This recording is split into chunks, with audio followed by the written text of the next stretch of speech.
ये है अपने शिक्षण सूत्र, जो हमेशा इनमें से प्रश्न आता है और गड़बड़ हो जाती है, किधर से किधर जाना है ये समस्या है। तो मैंने केवल आगे आगे के लिखे हैं, पीछे किस तरफ जाना है किस तरफ जाना है वो छोड़ दिए।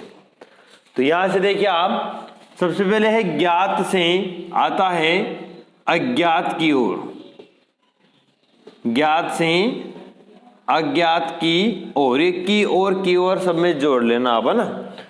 सरल से जटिल या कठिन, दोनों एक ही बात है, सरल से कठिन की ओर।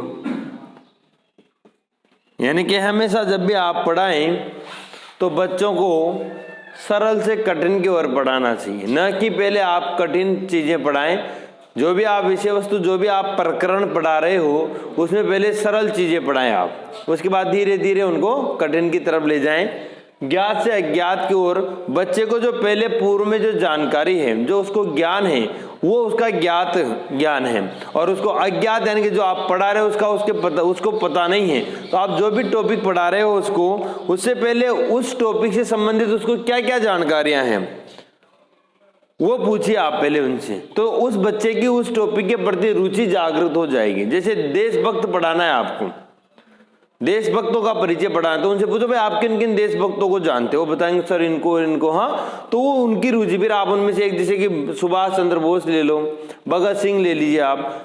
फिर आप जब एक के बारे में पढ़ाओगे तो उनका ज्ञात से अज्ञात की ओर अध्ययन करवाना चाहिए, सरल से कठिन की ओर। पहले सरल चीजें पढ़ाइए, फिर कठिन चीजें, पूर्ण से अंश की ओर। देखा होगा आपने, जब भी छात्र या हम भी देख लीजिए आप, कभी हम किसी चीज को देखते हैं तो पहले पूरा देखते हैं। मतलब पूरा से क्या है, जैसे आपने कभी एक पेड़ को देखा, तो आप एक बात तो आपने पेड़ को देखते हैं सबसे पहले उसकी पत्ती को थोड़ी देखा, या उसके बीच में डालियों को देखा हो, आपने पूरा एक पेड़ देखा पहले।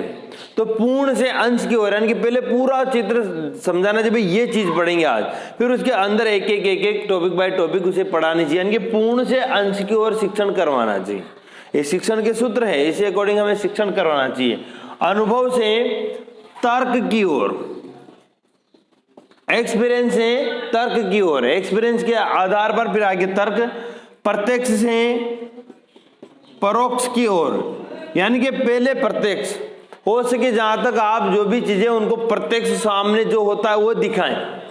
मान लीजिए आपको जियोग्राफी में पढ़ाना है, अब आप पर्यावरण संबंधी कुछ चीज पढ़ाना चाहते हो, तो पहले आपको उनको या तो आप कुछ वहां प्रत्यक्ष ले जाकर ही दिखाओ, भाई ये नदियां, ये पहाड़, ये पर्वत इस प्रकार के होते हैं, जंगल वगैरह। अगर वो नहीं है तो परोक्ष आप रेखा चित्र बनाकर भी समझा सकते हो, चार्ट बनाकर भी समझा सकते हो। तो प्रत्यक्ष से परोक्ष की ओर हमें पढ़ाना चाहिए। केंद्र से परिधि की ओर, केंद्र से परिधि की ओर, इसमें ये कर ले आप, केंद्र से परिधि की ओर। तो जैसे मान लीजिए आप, ये क्या है, फिर अपन यहां से किसे चलेंगे, ये इस प्रकार से पढ़ाना चाहिए अपने को, है ना, केंद्र से परिधि की ओर। अगला शिक्षण सूत्र है निकट से दूर की ओर। ये तो समझ में आ गया होगा, निकट से दूर की ओर। आगे देखो, उदाहरण से नियम की ओर, उदाहरण से नियम की ओर। उदाहरण से नियम की ओर आगमन विधि में चलते हैं, और निगमन विधि में नियम से उदाहरण की ओर चलते हैं। तो उदाहरण से नियम की ओर क्या होता है कि इस शिक्षण सूत्र के दौरान आप क्या करेंगे, पहले यहां पर कुछ उदाहरण दे देंगे बच्चों को, डायरेक्ट उदाहरण दे देंगे, इनको सोल्व कीजिए। जैसे हमने संधि ले ली, 4-5 शब्द दे दे एक संधि के, आपने उनको सोल्व किया और आपने देखा कि सब में अ और आ मिलके आ हो रहा है, आ मिलके भी आ हो रहा है, तो आपके दिमाग में क्या बन जाएगा, एक नियम बन जाएगा। तो ये तो होता है उदाहरण से नियम की ओर। आगमन से निगमन की ओर, आगमन से किसकी ओर, निगमन की ओर, वो आगमन विधि निगमन विधि। विश्लेषण से संश्लेषण की ओर, विश्लेषण से संश्लेषण की ओर, यानी कि एक विस्तार पूर्वक चीज को बताकर उसको संक्षिप्त में बताते रहना। मूर्त से अमूर्त की ओर, मूर्त से अमूर्त, यानी कि कोई मूर्त चीज ही बता दो आप, और उसके बाद में आप उसके अमूर्त जो जानकारी है उनके बारे में बताओ। मूर्त से अमूर्त की ओर। स्थूल से सूक्ष्म की ओर, विशिष्ट या विशेष से सामान्य की ओर और निश्चित से अनिश्चित की ओर, निश्चित से अनिश्चित की ओर। तो ये शिक्षण सूत्र आपको ऐसे कैसे याद करने हैं, दोबारा देख लीजिए आप। ज्ञात से अज्ञात की ओर, सारे याद होने चाहिए अपने को। ज्ञात से अज्ञात की ओर, सरल से कठिन की ओर, पूर्ण से अनुभव से तर्क की ओर, प्रत्यक्ष से परोक्ष की ओर, केंद्र से निकट से दूर, उदाहरण से नियम की ओर, आगमन से निगमन की ओर, विश्लेषण से संश्लेषण की ओर, मूर्त से अमूर्त, स्थूल से सूक्ष्म, विशिष्ट या विशेष से सामान्य और निश्चित से अनिश्चित की ओर। इन शिक्षण सूत्रों को हमें ऐसे कैसे याद कर लेना है। तो अब देखिए दोबारा एक बार और मैं इसको मिटा देता हूं। अब आपको केवल एक एक शब्द से ध्यान रखना है इनको, है ना। पीछे आपको पता है से की ओर बार बार जोड़ने की जरूरत नहीं है, ठीक है। अब देखिए केवल ये चीजें हैं। तो आपको पहले तो दिमाग में ये होना चाहिए कि शिक्षण सूत्र किधर से किधर चलते हैं।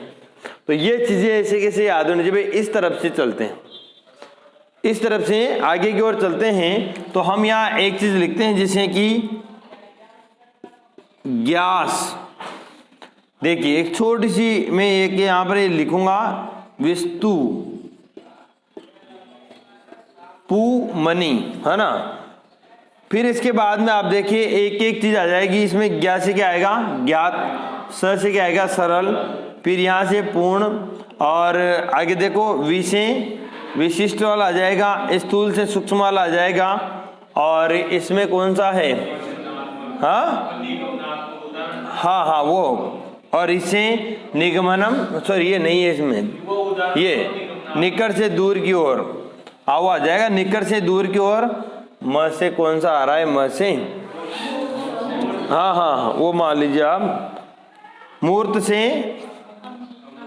अमूर्त की ओर, ये ना, ठीक है। तो ये तो बाकी आपको अलग से याद रखने पड़ेंगे, चाहो तो आप ऐसे लिखो या मत लिखो, लेकिन आपको ऐसे कैसे याद होने चाहिए अपने। तो ज्ञात से, सरल से कठिन, पूर्ण, अंश, अनुभव, तर्क, प्रत्यक्ष, परोक्ष, केंद्र, परिधि, निकट, दूर, उदाहरण, नियम, आगमन, निगमन, विश्लेषण, संश्लेषण, मूर्त, अमूर्त, स्थूल, सूक्ष्म, विशिष्ट, सामान्य, निश्चित, अनिश्चित। बस ऐसे कैसे आप इनको याद कर लेना।